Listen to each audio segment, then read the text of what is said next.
Si tu es perdu professionnellement, je t'en supplie, ne fais pas la même erreur que beaucoup trop de personnes font, que j'ai pu voir dans mon cabinet, qui en fait sont des une énorme erreur qui paraît très sympa sur le moment, mais en fait c'est une énorme erreur. Je vais t'expliquer ce que c'est. En fait, quand je demande à certains patients, ok, qu'est-ce que vous avez envie de faire professionnellement, qu'est-ce qui vous intéresse? Ils me disent franchement, j'en ai aucune idée. Juste, j'ai envie de faire quelque chose où j'aide les autres, où ça va changer peut-être la vie des personnes, où je vais peut-être apporter quelque chose, où je vais devenir important. Toutes ces personnes-là qui m'ont dit ça, quand ils suivent cette vision, ils vont nulle part. Vraiment, ils trouvent rien du tout à la fin, ou ils tiennent 5 minutes dans tel ou tel job. Et en fait, j'ai une explication très très logique là-dessus, même je dirais plusieurs.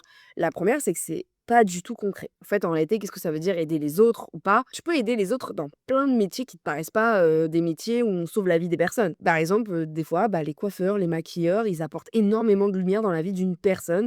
La personne se sent belle, elle se sent bien, et c'est déjà ça, en fait, tu vois. Donc déjà, c'est pas du tout concret cette idée-là. Deuxièmement, en fait, en réalité, bien que ça montre à quel point tu es généreux, tu vas pas tenir sur la générosité sur des années et à te réveiller 8 heures du matin parce que tu as envie d'être généreux. C'est sympa d'être généreux, mais en fait, à un moment, c'est limité.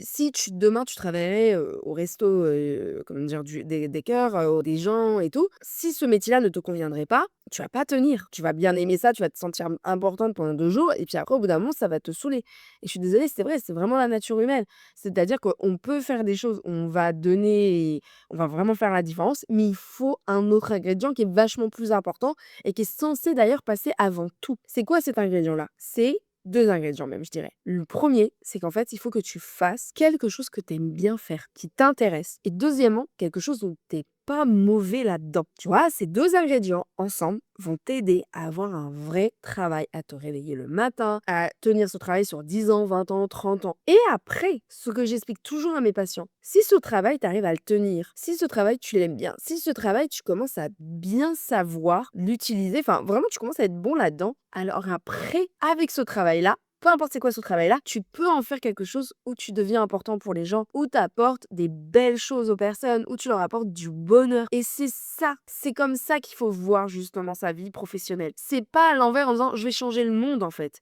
Non, il y a un truc que t'aimes bien et t'es pas mauvais là-dedans, vas-y fais-le. Et peut-être qu'avec ça, je dis peut-être, tu vas changer le monde. Mais tu sais quoi? Si tu changes pas le monde et t'aides 2 ou 3 personnes dans ta vie, c'est déjà en fait génial, c'est déjà vraiment super.